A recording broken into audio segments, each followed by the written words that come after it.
Ya ha terminado el año 2024 y aunque hemos repasado en este programa, en este canal, un montón de acontecimientos económicos, conviene a veces detenerse y hacer un repaso y ofrecer una panorámica completa de lo más importante. Y eso es lo que vamos a hacer a continuación. También vamos a aprovechar eso para presentar cómo puede darse en temas económicos el año 2025, utilizando lo que ha ocurrido en el año 2024 para poder prever algo o imaginarnos que va a ocurrir en el año 2025, siempre dejando clarísimo que el futuro no se puede conocer. Así de sencillo. Entonces, cualquier economista que quiera predecir el futuro se va a equivocar o va a acertar de chorra. La clave aquí es decir, bueno, estos tiros van por ahí o los economistas hay un consenso en que va a ir por ahí y luego ya veremos si aciertan o no. En cualquier caso, parece que es un buen momento a principio de año 2025 hacer un repaso de lo que ocurrió en el año 2024, lo más importante, y de qué nos puede esperar en el año 2025. No me interesa ahondar mucho en los temas porque hemos hablado largo y tendido durante todo el año 2024 de estos temas, pero sí que quiero al menos recogerlos todos y mencionarlos someramente.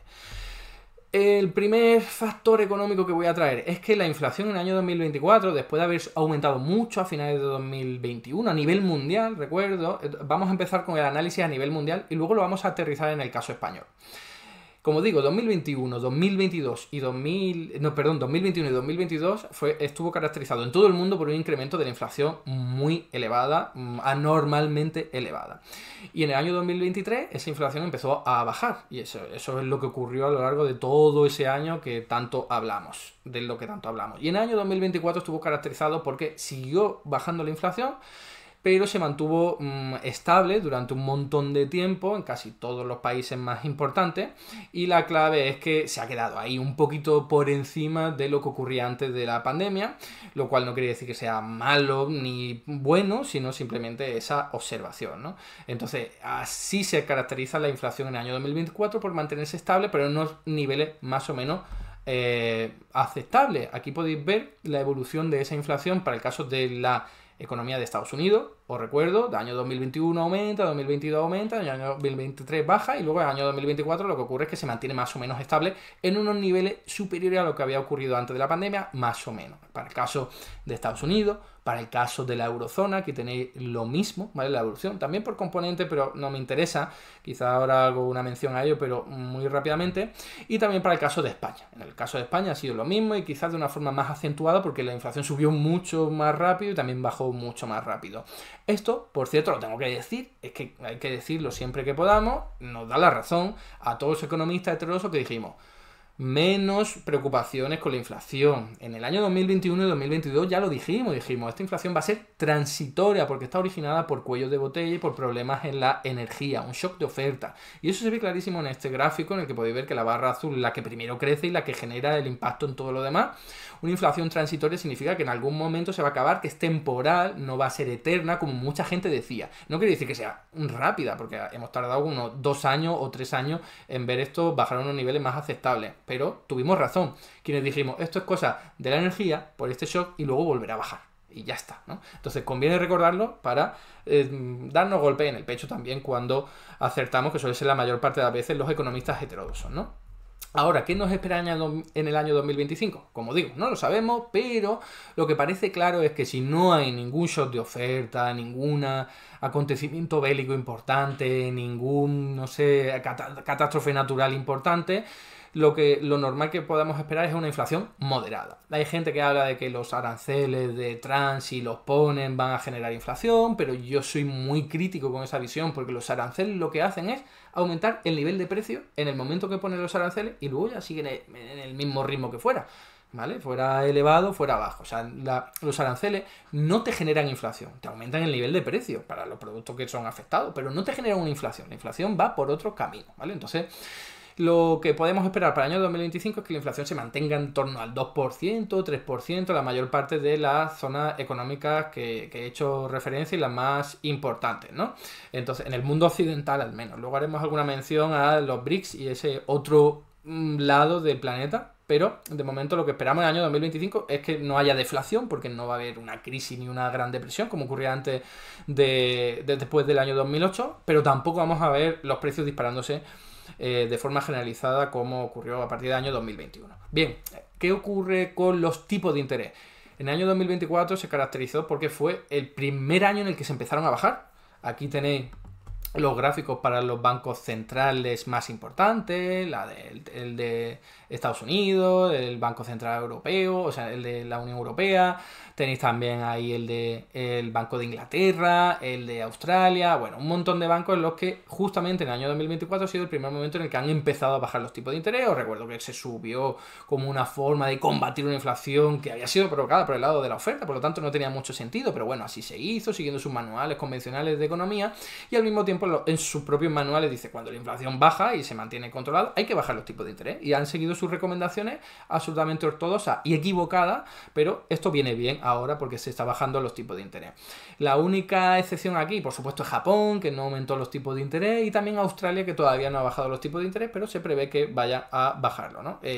Ahora, ¿qué ocurrirá para el año 2025? Pues probablemente que esos tipos se mantengan en estos niveles, que son más bajos que los que había antes, en el año 2023 y 2024, pero no van a ser unos tipos muy bajos, sobre todo después de la reacción de Donald Trump, que dice que, oye, que no va a bajar tanto los tipos de interés como en un primer momento se había previsto, y sobre todo porque la economía estadounidense está potente, no así la de la eurozona, luego hablaremos de ello, pero la clave es que no parece, al menos en Estados Unidos, que los tipos de interés vayan a bajar a zonas cercanas al 0%, ¿vale? Eso no es lo que parece, podría haber una crisis y que tuvieran que hacerlo, pero de momento no es lo que vemos. Además, ya el presidente del Banco Central de Estados Unidos, la Reserva Federal, ha dicho, vamos a quedarnos más o menos ahí, vamos a bajarlo una vez más, pero vamos a quedarnos más o menos ahí, así que tendremos unos tipos moderados, en torno, aquí lo podéis ver, en torno al 3-4% en el caso de la Reserva Federal, si sigue bajando un poquito, y entre el 2 y el 3% en el caso del Banco Central Europeo. Eso es lo que podemos esperar, ¿no? Luego, con crecimiento, ¿qué es lo que ocurre? Seguimos utilizando indicadores macroeconómicos. O sea, el crecimiento ya sabemos que el término convencional no importa o no es lo deseable porque está generando, en términos de crecimiento y desarrollo capitalista, un impacto medioambiental tremendo sobre el planeta y que pone en riesgo la propia vida, ¿no? Ya lo sabemos, ¿eh? No quiero hablar de eso, quiero referirme a los indicadores macroeconómicos que conocemos, luego hablaremos del desafío medioambiental. Hay un crecimiento asimétrico en todo el mundo. Hay algunas economías que están creciendo mucho y hay otras economías que están creciendo muy poco o incluso cayendo. Entonces, no nos encontramos aquí una orquesta armónica entre todas las economías del planeta, sino que hay diferencias muy importantes. La primera es que Estados Unidos sigue creciendo muy fuerte, muy fuertemente, al mismo tiempo que Alemania, fijaos, está absolutamente estancada. Ahí veis, la línea roja es Alemania, lleva desde el año 2021 estancada sin apenas crecimiento económico del Producto Interior Bruto. En cambio, Estados Unidos ha crecido muchísimo y le ha seguido a España, sobre todo desde el año 2022. Luego tenemos otra economía como Italia, Francia, que están más o menos estancadas, un poquito mejor que Alemania, pero estancada. En el otro lado del planeta, ¿qué tenemos? China sigue creciendo mucho, a pesar de lo que a veces nos dicen, ¿no? Los titulares de China le va a ir mal, va a haber crisis. Bueno, titulares de eso en Occidente nos vamos a encontrar todas las semanas o todos los meses.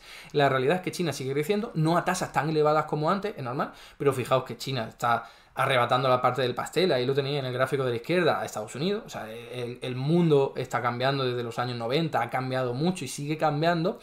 Pero es verdad, bueno, y en el otro gráfico tenéis a India cómo le arrebata parte del pastel a Alemania. Este es el peso del Producto Interior Bruto sobre el total. Entonces veis que Estados Unidos y Alemania bajan mucho y ganan China e India, ¿no? Dos países de los BRICS y del lado sur del ámbito global.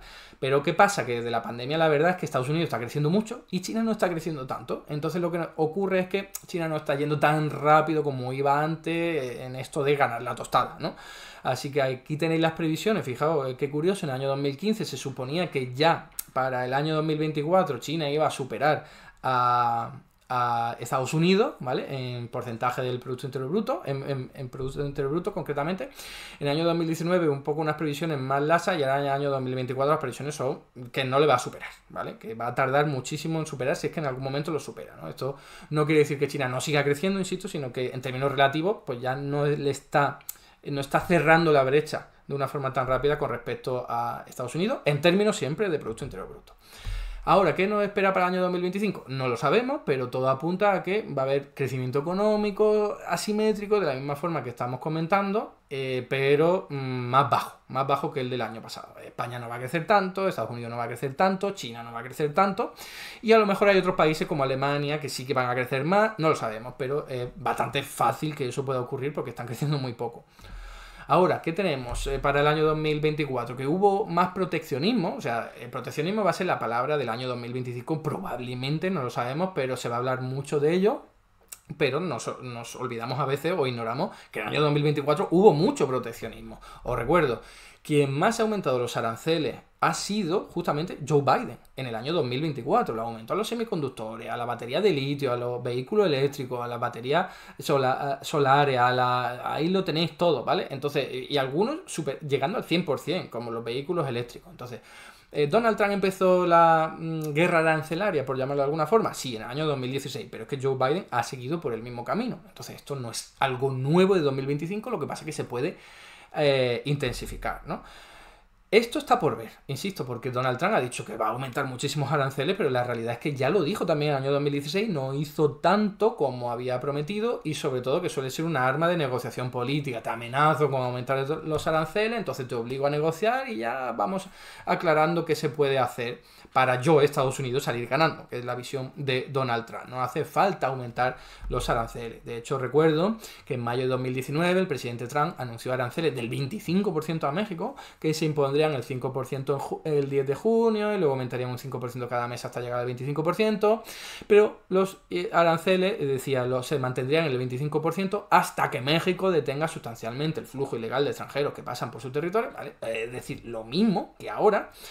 ¿Y qué es lo que ocurrió? Que el presidente retiró la amenaza arancelaria una semana después y nunca se impuso. Y tampoco pasó eso de que se detenga sustancialmente el flujo ilegal de inmigrantes. Entonces, cuidado, que hay aquí mucho ruido con que va a haber mucho arancel y guerra arancelaria, pero probablemente ocurra lo mismo que en el pasado. Es verdad que Donald Trump va a tener más poder en el gobierno y en el sistema político estadounidense, pero yo sigo pensando que esto es amenaza y poco más. Algo habrá, desde luego, algo de aranceles habrá, pero no es infierno que nos señala, ¿eh? Estoy casi convencido de ello.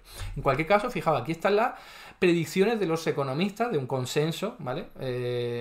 O sea, se le pregunta a los economistas en Estados Unidos, en la eurozona, en el Reino Unido, qué es lo que piensan que va a impactar los aranceles que pueda poner la administración de Trump, y fijaos que en la eurozona casi todo el mundo piensa que va a ser algo negativo. Ahí lo tenéis, cuanto más azul es más negativo, ¿vale? Entonces ahí lo tenéis, la eurozona en medio. En el Reino Unido hay algunos que piensan que va a tener efectos positivos, pero luego tenéis ahí en Estados Unidos que sí hay una buena parte de los economistas que consideran que va a tener efectos positivos y algunos algo de positivo, ¿no? Pero también mucha gente que va a creer que va a tener negativo. También es que depende, a lo mejor en los aranceles en Estados Unidos tienen algún impacto positivo para Estados Unidos y negativo para la eurozona, obviamente, ¿no? Entonces aquí está la sensación de los economistas más o menos convencionales, que le tienen bastante miedo a la imposición arancelaria y la posible guerra arancelaria que se podría generar. Aunque, insisto, esto ya desde el año 2016 ocurre y en el año 2024 se ha intensificado.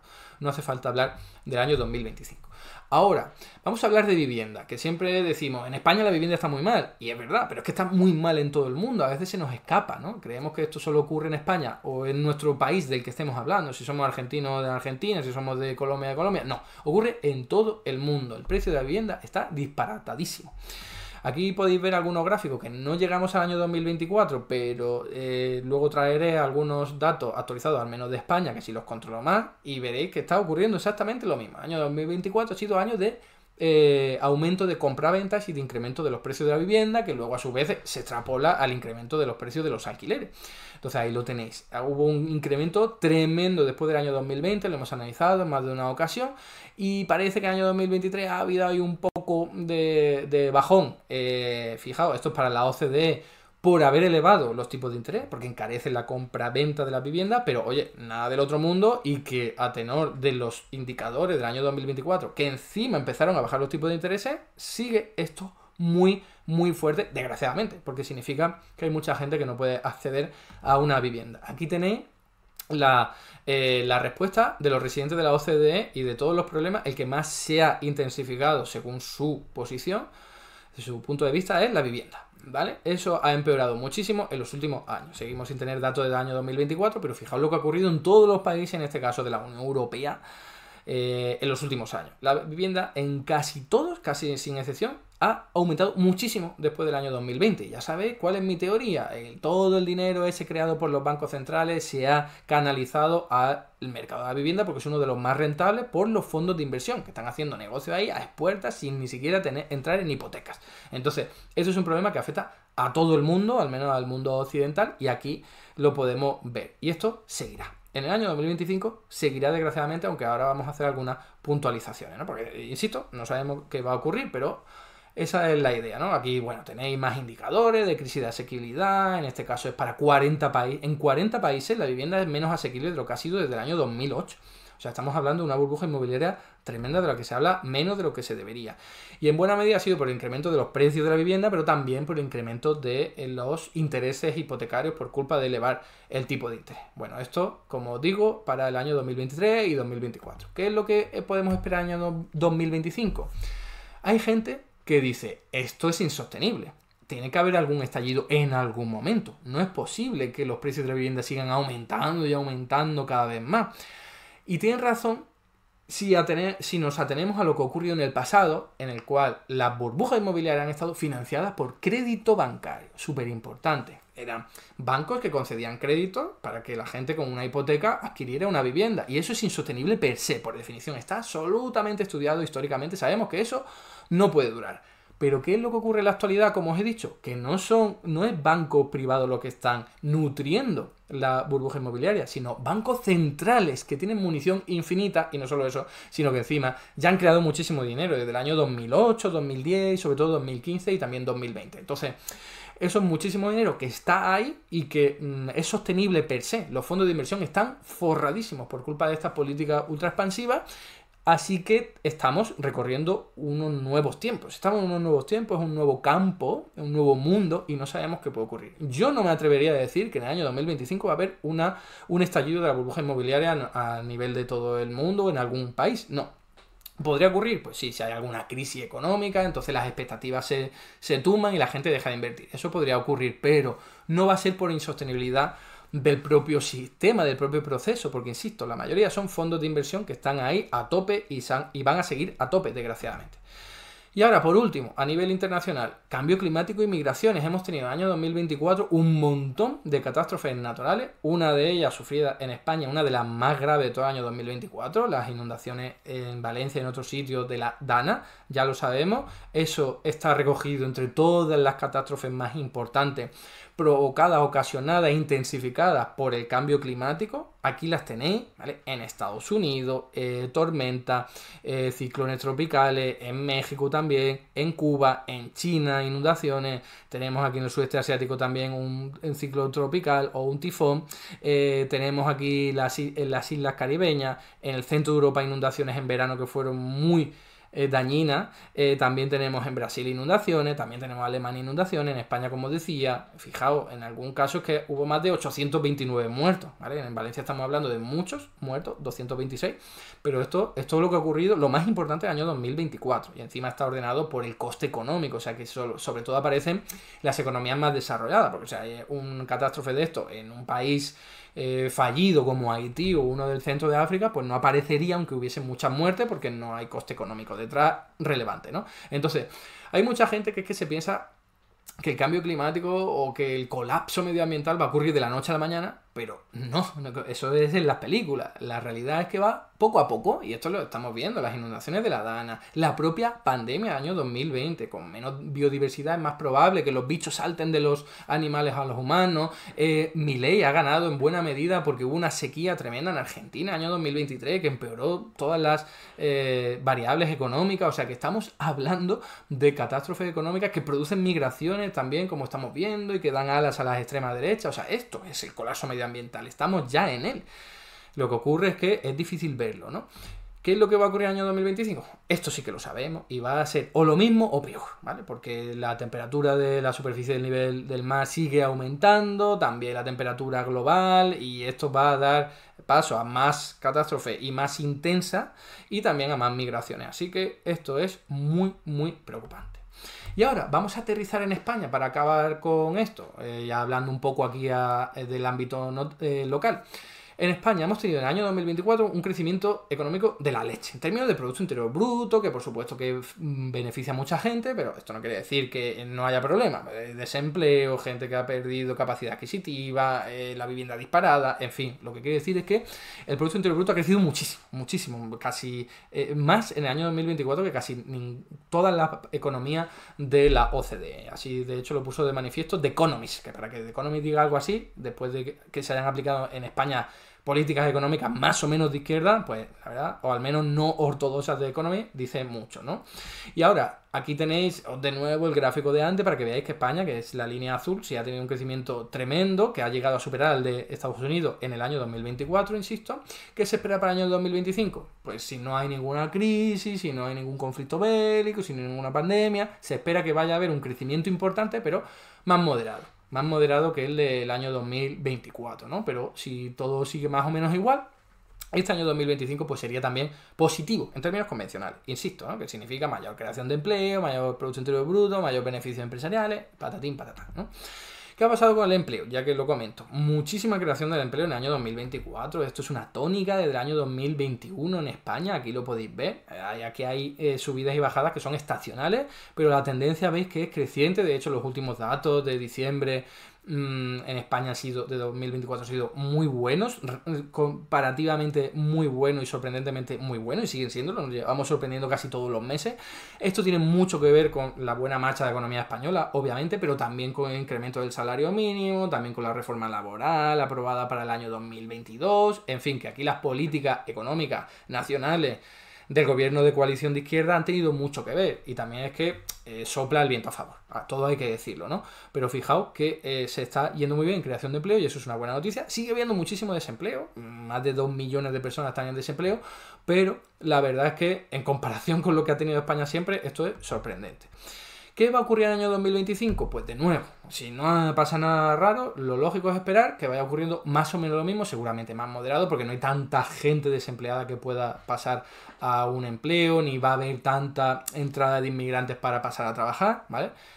O tanta generación de empleo, mejor dicho, pero seguramente el tema va a estar absolutamente protagonizado, el tema laboral, por la reducción de la jornada. Esto es algo que quiere hacer, ya sabéis, el Ministerio de Trabajo, con Yolanda Díaz a la cabeza, que parece que se está retrasando mucho más de lo que se había pensado, pero al mismo tiempo parece que se va a llevar a cabo. Veremos en qué condiciones, cuándo, de qué forma, pero parece que este va a ser el tema del año 2025.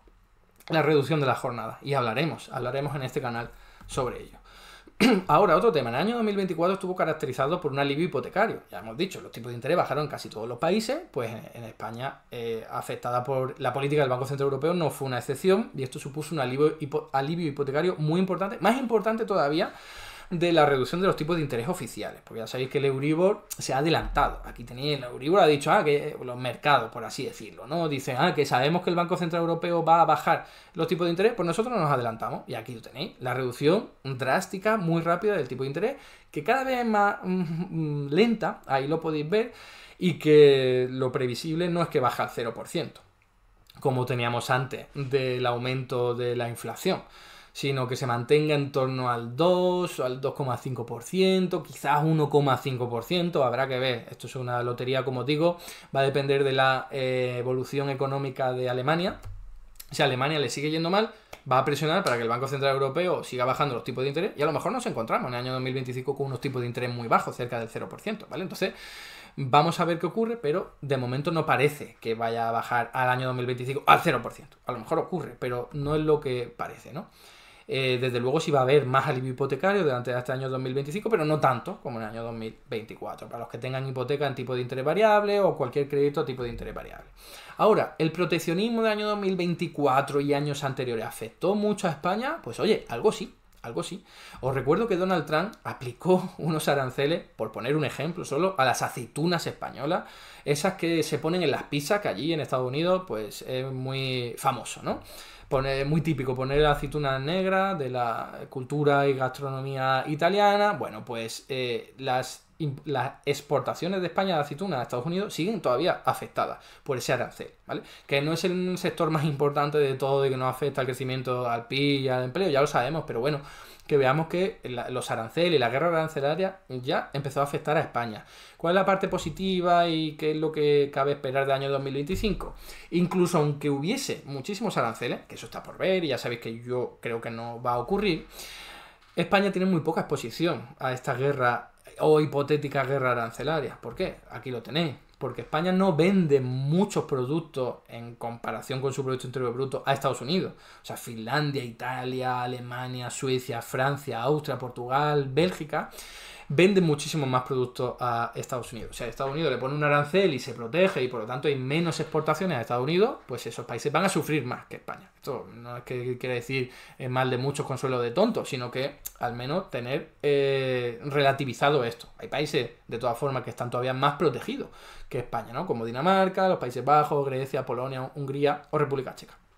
Pero ¿qué pasa si ahora China responde con aranceles en esa supuesta guerra arancelaria? Bueno, pues tampoco España está muy expuesta, porque España sí que vende bastante más a Estados Unidos. Hemos dicho que España vende en torno al 4,8%, ahí lo tenéis, ¿vale? Sobre el PIB, a Estados Unidos, la barra azul, pero es que a China pues le vende más o menos lo mismo, un 4,7%. No es una locura, en este caso sí que está comparativamente por encima de otros países, pero no es una locura. Hay países que dependen mucho más de las exportaciones a China y sobre todo de las importaciones a China, que claro, ya sabéis, ya que hay aranceles, pues lo ponen por un lado o por otro. Ya sabéis que la Unión Europea le ha puesto o está en trámite de poner aranceles a los productos chinos, entonces China podría responder también. En fin, como os digo, esto puede ser simplemente parte de la negociación y que no lleve a ningún lado, o si ocurre, España no es de las economías que más se va a perjudicar. Ahora, con la vivienda, aquí tenemos datos más recientes. En España, fijaos, el nivel de compraventa de vivienda en España en los últimos meses, después de bajar. Como os digo, cuando aumentaron los tipos de interés, pues la gente dijo, no voy a comprar vivienda porque a lo mejor todo esto peta, porque es más caro endeudarse, ¿vale? Y ahí veis esa bajada después de haber aumentado un montón. ¿Qué está ocurriendo después de que hayan bajado los tipos de interés? Ahí lo tenéis. De nuevo, el nivel de compra-venta se ha disparado, está por encima de lo que habíamos tenido antes. O sea, esto es una locura. Esto sigue ocurriendo en España, desgraciadamente. O sea, esto además ocurre en todos los países. Quizás en España hay una tradición, una lógica más de invierto en vivienda para ahorrar, y es una cosa que tenemos los españoles, desgraciadamente, muy metida en la cabeza, y esto es desastroso. Por eso quizás aquí pueda generar todavía más problemas sociales, más problemas económicos que en otras zonas, ¿vale? Que en otras zonas. O también que pueda estallar esto, si es que estalla en algún momento, como os digo, que no lo podemos saber porque no es la misma lógica que antes del año 2008, no es la misma, insisto, la gente no se está endeudando masivamente como antes del año 2008. Aquí son grandes fondos de inversión que pagan más del 60% de las compras de estas que estamos señalando, son a tocateja, son fondos de inversión que no se están endeudando, que tienen su dinero ahí porque en su día el Banco Central Europeo y otros se lo regalaron, ¿vale? Entonces estamos en unos nuevos tiempos, no sabemos qué puede ocurrir. Hay gente que dice, la huelga de alquileres va a ser el tema del año 2025 y yo espero que lo sea.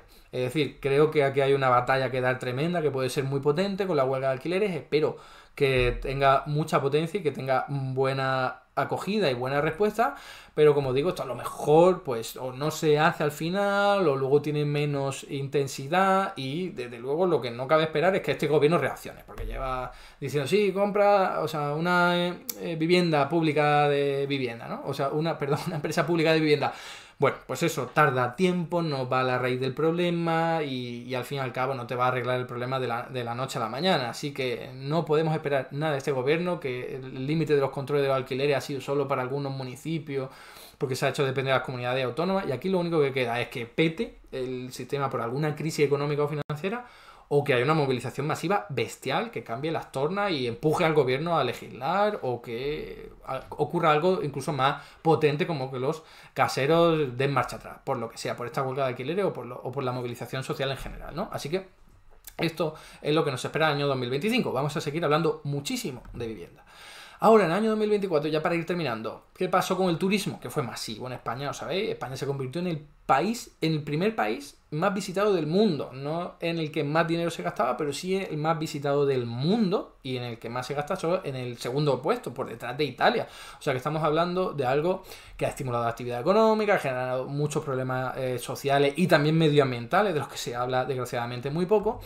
Aquí tenéis los datos, fijaos, para el último mes del que tenemos constancia. Fijaos, las pernoctaciones de los extranjeros siguen subiendo, las pernoctaciones de los nacionales siguen subiendo, o sea que el turismo parece que no tiene fin, pero va a tener fin. Va a tener fin, queramos o no, porque ya está el mercado saturado. Esto es lo que esperamos para 2025, que haya un estancamiento en el mejor de los casos. Desde el punto de vista del turismo, ¿no? En el peor de los casos es que se acabe esto yendo al garete, porque no es sostenible. Ya os digo, no hay capacidad, los precios han aumentado tantísimo que ya la gente dice, pues me voy a otro sitio más barato, y no hay suficiente espacio, ni suficiente tampoco recursos naturales, que eso da para otro debate, pero el turismo no puede seguir, es imposible que el año 2025 crezca a los mismos niveles a los que ha crecido en el año 2024. Así que para el año 2025 lo que vamos a tener es, como os digo, precisamente un estancamiento del turismo, y lo que podría ocurrir es que si hay alguna crisis económica importante, que ese turismo pues se acabe disipando y acabando y dejando de dar guerra a la economía española. Y nada, eso es un resumen que al final ha quedado bastante largo, pero creo que podemos tener una panorámica de los elementos más importantes a mi juicio. Quizás algunos me los he dejado por ahí, pero tanto a nivel internacional como nacional, estos elementos van a dar bastante que hablar en el año 2025. Hasta aquí el vídeo de hoy. Muchas gracias por estar ahí, y si te ha resultado interesante, no dudes en comentar, darle like y compartir, que la teoría económica dominante no se combate sola.